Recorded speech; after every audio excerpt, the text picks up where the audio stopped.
day. My name is Precious. Mami, lilinisin ko muna yung trade nyo, ha? So, lagi niyo sasabihin or i-explain sa kanya kung ano yung ginagawa niyo para hindi siya basta-basta nagugulat. After that, Mami, check ko muna kung may halak kayo. Bakit po kailangan i-check kung may halak? Din pa lang kasi nyo mag-check kung kailangan po ba siyang i-suction or sipsipin po yung plema. Once na wala kasi kayong marinig or wala naman siyang halak, no need na po yun. Pero kung narinig nyo yung patient nyo lagi na lang napakatigas, gumaganon po yung hinga siya. Kailangan nyo pong i-suction. Ibig sabihin, medyo barado na po yung air passage niya. So, Mami, paano mag-check? Siyempre, kailangan nyo ng stethoscope. Check nyo muna. Sa likod ang pag-check. Mami, hinga na malalim. Ayan. So, kapag may narinig kayo, tuloy kayo sa suctioning. Kapag wala naman po, anong gagawin natin? Magtitreat na po agad tayo. So, start tayo. Ayan. Assuming wala pa po akong gloves, ha? Nilagay ko lang para mabilis yung paglagay ko. Assuming na wala kang gloves, pwede kang mag-alcohol para at least nakasanitize yung both hands mo. Then after that po, kapag sure na may halak na po, kukunin na natin si suction catheter. Ito yung pinakakailangan nyo. Actually, kapag ang employer nyo medyo may pera, every time na gagamitin nyo to, pinapalitan. Pero yung may mga employer din kasi, maano sa akin, may mga employer naman po kasi na every shift po bago sila magpalit. Medyo kasi pricey. Tandaan nyo, yung mga naka-trade, normal talaga niya, medyo may yaman. Actually, may yaman talaga for me. Kasi yung maintenance pa lang niyan itself, napaka-mahal.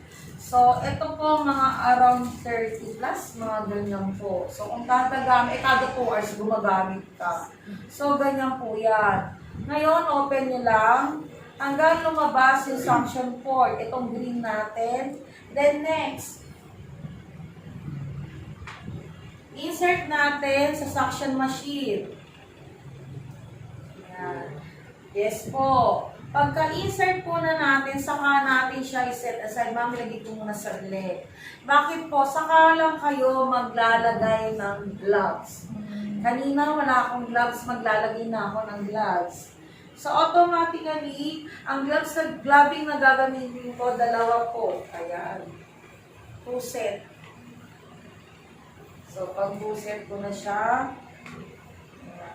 Depende rin kay employer kung sterile gloves or clean gloves. Ito po yung tinatawag na clean gloves. Pag sinabing sterile gloves, yun po yung nabibili sa mga Mercury, mga butik na, mga talaga. Ayan, yung nabibili natin sa mga, TGP, so, ganyan po. Yun yung gloves na magkapatong. Yung rubber. Yes po, rubberized siya at the same time po, isa lang mag-partner. So, lagi niyo po tatandaan yan.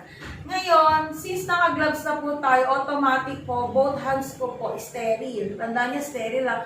Pag sinabing sterile hand, may isang bagay ka lang o isang part ka lang ni patient na pwede mong hawakan, yun lang po.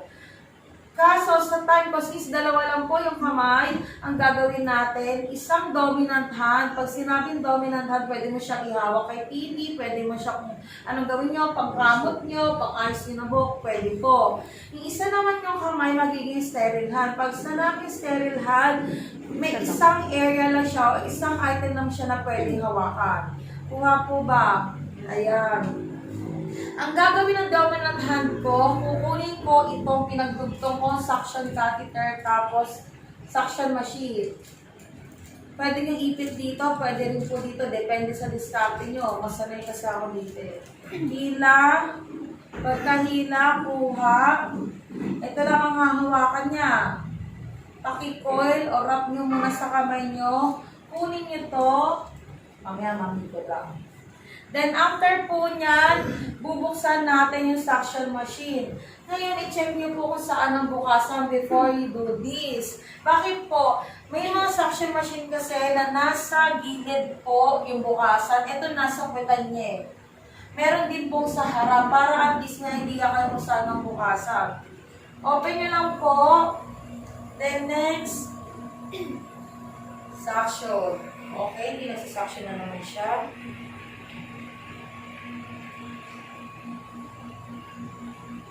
Hindi siya nasa-suction.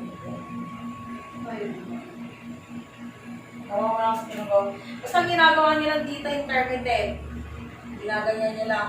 Ano bang purpose ito? Para po malinis lang po itong tube natin. After po kasi niyan, insert natin kay patient. Yan. So, ano ulit yung sisip-sipin ng suction natin? Crema. Very good. Standard natin 21. May number po yan. Ngayon, ang tricky po dito, ganito. Habang kasi nagsi-circular motion, yung sterile hand nyo, yung dominant hand nyo, nag-intermittent. Tumaganyan. Para yung pag-suction po sa phlegma, since nasa air passage tayo ni patient, hindi siya masyado mahirapan. Once kasi na nakaganyan yan, ayan, ginanyan natin. Ano mangyayari kay patient? Nagsasuction yan. Dire-diretso yan lang. Yes. Siyempre, ang patient yung aagawan niya ng hangin. Ang oxygen level niya may possible na bumagsak. Once na bumagsak ang oxygen level niya, 94 below, kailangan niya stop yung procedure. Ibig sabihin, ang hangin ni patient kulang na. Bawal po yan 94 below, stop ang procedure, pagpahinga niyo sa patient para relaxin nyo.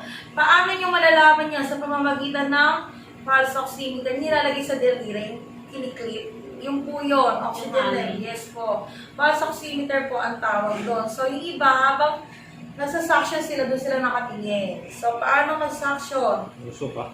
1, 2, 3, 4, 5. 5 to 10 seconds lang po dapat kabilis yung. Ganun lang siya kabilis. So, suction nyo ulit. Linisin nyo. Ganda yan. May na naman umaandar. Mamaya sila. Ayun. Ayan. Nagsusuction na po. Then, balik ulit. Parang tinatanggal lang yung... Yes po. Ilalagay siya, ma'am. Ilalagay siya. Ito po, 2 to 3 times nyo lang po siya pwedeng pasukan. So, hindi na guard. Iba kasi iba-iba eh. Yung iba every 2 hours naglilinis. So, 2 to 3 times lang po. Maximum niya 3. Then, 5 to 10 seconds lang yung bilis niya. Ayan lang. Medyo tricky lang siya. Kasi syempre yung iba hirap dito. Pag nahihirapan kayo, ganito gawin nyo. Yeah, for example, pinasok ko. Ayaw mo nang papasok ka. 21. Ayan. Yung ibang ginagawa, both nila ginaganyan. Wala namang problema yun eh. Basta umiikot. Para yung itong dulo na to, sa loob niya, nalilinis niya yung mga gilid. Siyempre, nandun naman talaga yung tema nakaligid. After niya, pag natapos na kayo, i-coil nyo. Patayin niyo yung machine. Then, tanggal. Kuha po. Lagay. Kung napapansin nyo, ang hinawakan ko lang po dito sa sterile hand ko, ito po. Once kasi nahinila ko yan, naiipon yung plema dito. So, hindi nyo pwede yan ihawak kung saan. Gloving. Paano po ang proper gloving? Wala po dito sa dulo, 1/2 inch, kuha. Ayan, 1/2 inch. Pila. Lipat sa kabilang kamay. Then, fishing method. Ayan. Kuha po, hindi ko pwede hawakan yan. Gloves to gloves tayo. Yan ang proper gloving. Sa assessment niyo po, may possible na ipagawa to sa inyo, kaya dapat marunong kayo. Discard na yan. Next na gagawin natin, ano po? Tapos na tayo mag-suction. So, ano yung pinaka-topic natin?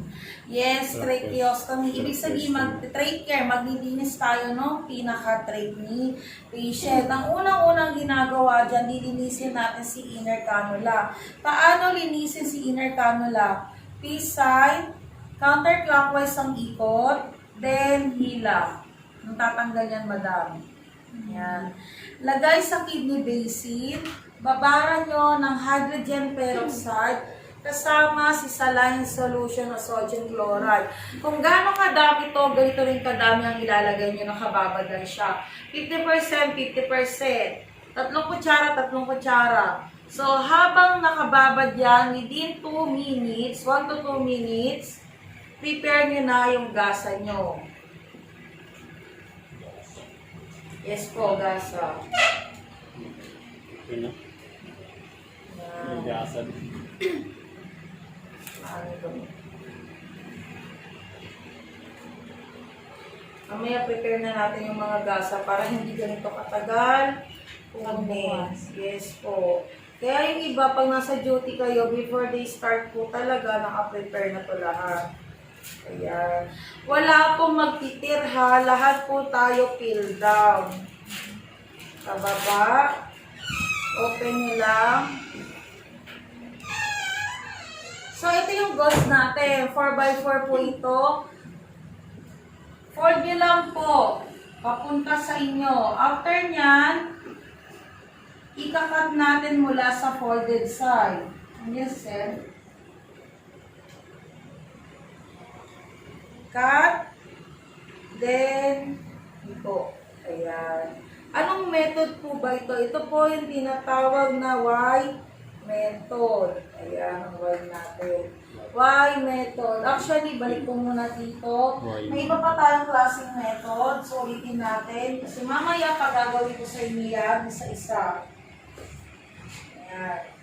Yung ginawa natin, ulitin natin, folded. Gasa. Fold nyo lang into half. Mula sa folded side, magka-cut tayo. Yan. Cut. Gitna.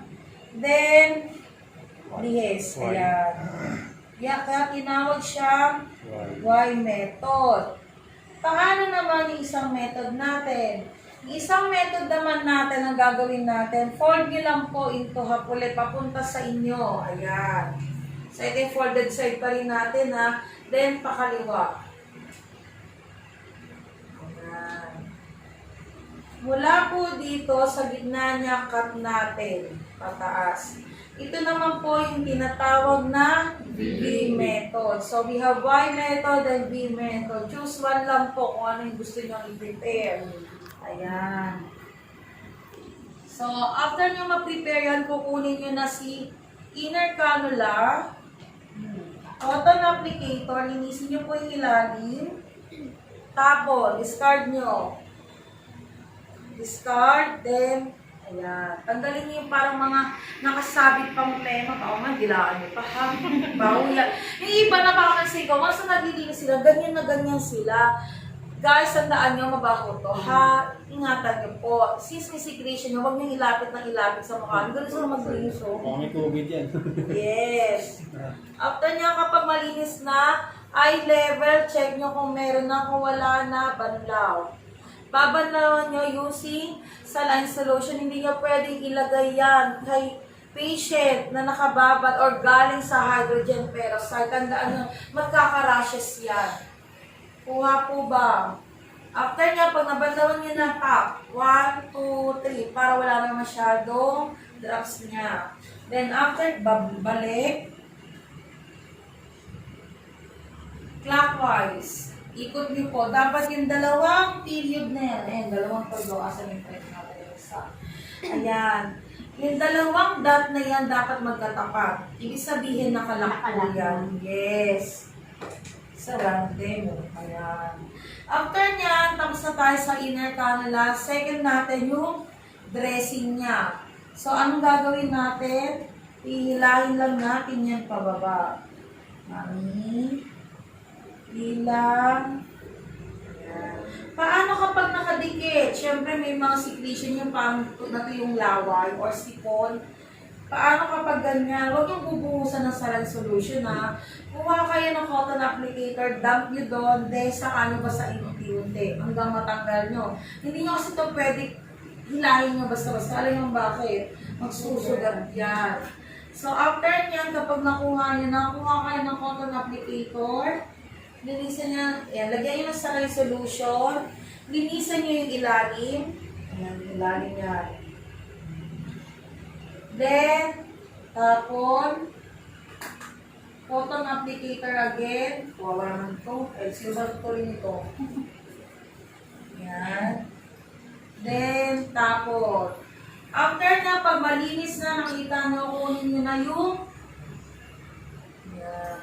Yung gasa natin, yung bagong gasa.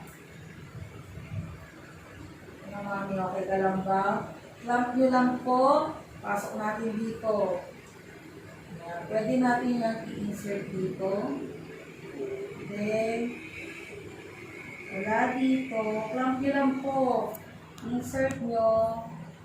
Ayan. Mas madali. Clear na po. Ganyan lang po. Walang magsusuksok ng kamay nyo sa ganyan na. Usually, nagiging mali ng mga namin. Estudyante, sinusuksok pati daliri. Medyo masasaktan yan. Nakaangkla kasi ito sa loob. Ayan.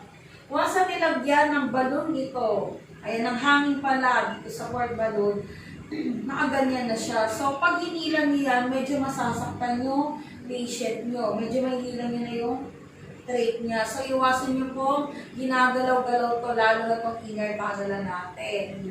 Ayan. So, after ng gasa, anong next na gagawin? Tie. Yes po, very good. So, lalagay muna natin yung bagong-bago natin tie. Lagay muna natin. Ayan. Taas yung luma, lagay yung bago. Ayan. Nut nyo, isang nut lang ang gagawin natin. One nut. Then, syempre, lagay kay patient. Mami, ano tayo konti. Ito na pala. Ayan. Taas yung luma ulit. Lagay si bago. Ngayon, ang tanong, gaano kasikip dapat ang trait tie?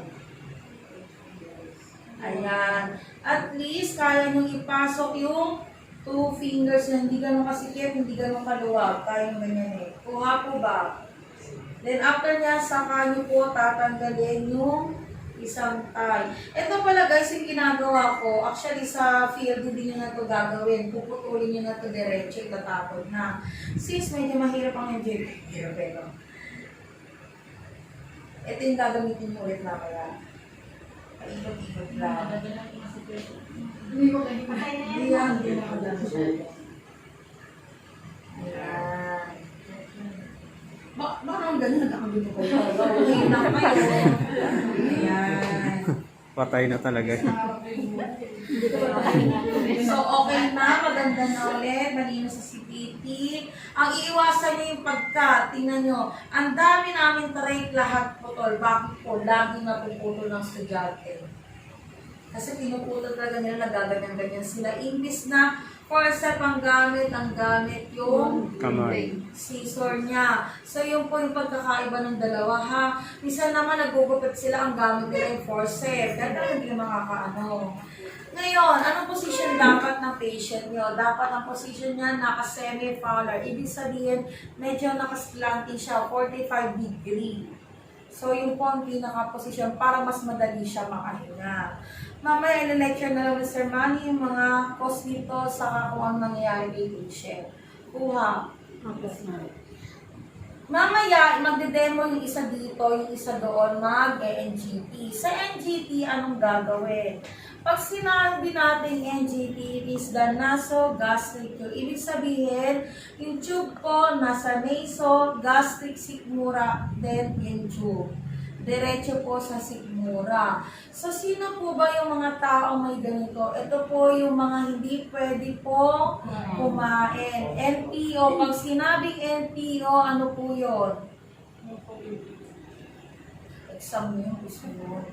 Nating per oran, di ba? Hindi po pwede. Pwede yung basahin yung labi niya para hindi mag-dry, pero bawal kayo magpainom, magpakain kay patient. Kuha. Lahat ng ipapasok dito, liquid or solid? Liquid. Very good. Baka mamaya may rice kayo dyan, ginaganyan nyo. Baka lalagyan nyo na lang. Kaya na kailangan natin, asepto syringe. Gamitan ko nga ito. Ayan. So, mas sanay ako. This is the asepto syringe. So, ang gagawin po natin, i-check muna natin yung proper placement ng tube. Paano po mag-check niyan? Kailangan yung ulit ng steps. Actually, itong practice ito yung pinakakilala once na nag-aalaga kayo ng ganitong klase ng patient yung NGT. Yung isang practice kasi bihirang gawin yun. So, check nyo muna. Paano mag-check? Ayan, syempre. Okay naman yung stethoscope nyo. Wala palang pulsa dyan. Stethoscope. Kunin nyo si acetous syringe. Keep nyo. Pagka-king, open nyo lang. Insert. Insert natin. Kailangan naka-insert mabuti. Sabay release. Para walang hangin na papasok. Then after niya, set aside nyo muna. Kunin yung stethoscope nyo. Napaka-importante nito.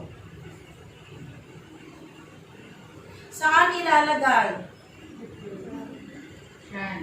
Yes. Diyan po. Press nyo lang po. Ayan, pump nyo lang. Kapag wala kayong narinig na, alam niyo yung straw, pag nilagay sa tubig tapos hinipan nyo, gumaganyan po. Ibig sabihin po, yung tube niya wala po sa stomach niya. Kasi nagpapump kayo, wala kayong naririnig. Anong gagawin nyo? Ayusin nyo lang naman yun. Baka nahila lang ng konti ni patient. Kapag bagong lagay naman po, check niyo yung bibig. Baka mamaya na doon pala naiwan lahat ng tube, pumasok po doon. Kuha po. Ayan, okay naman si Mami, may narinig naman tayo. So, baka mamaya maghanap kayo, ba't ma'am, wala kami narinig? Ay, ewan talaga sa inyo. Ayan. Start na tayo sa feeding. Kapag NGT, may proper feeding po tayo dito. Paano po yun? 50% water, ay 50%. Water, food, water. So, uunahin natin, for example, ang binigay ng nutritionist natin. Okay, ang food ni patient or dietitian niya, ang food ng patient mo 60, then 300. Pag sinabing ganyan, ibig sabihin 60 na water, 300 na food, 300 cc, ganyan siya kadami dapat. Yung water po, hahatiin natin, yung gagawin lang natin 30. Then, followed by food na 300, then yung another 30 na water, yung pang-flushing niya. Kuha po. So, open nyo lang. Ito pala, depende sa employer nyo kung naka-gloves kayo o hindi. Kasi yung iba, syempre, habang nagpe-prepare naman talaga, naghuhugas na ng kamay. Yan. Water muna tayo. Madam, ang bigat nito. 30 ng 30. So, yan. Water, release. Gravity, kailangan medyo mataas. Huwag naman yung ganyan na kayo, ha? Sasaktan. Yes. So, napapansin nyo, mabilis siya. King ulit. Hindi ko pinaubos. Bakit po? Para walang susunod na hangin. Okay, then food. Tabi yung ano. Ano yung gatas lang yung pagkain niya? Bigat. Then, release again. Ayan. Isa na. Okay. Release. Then, keep again.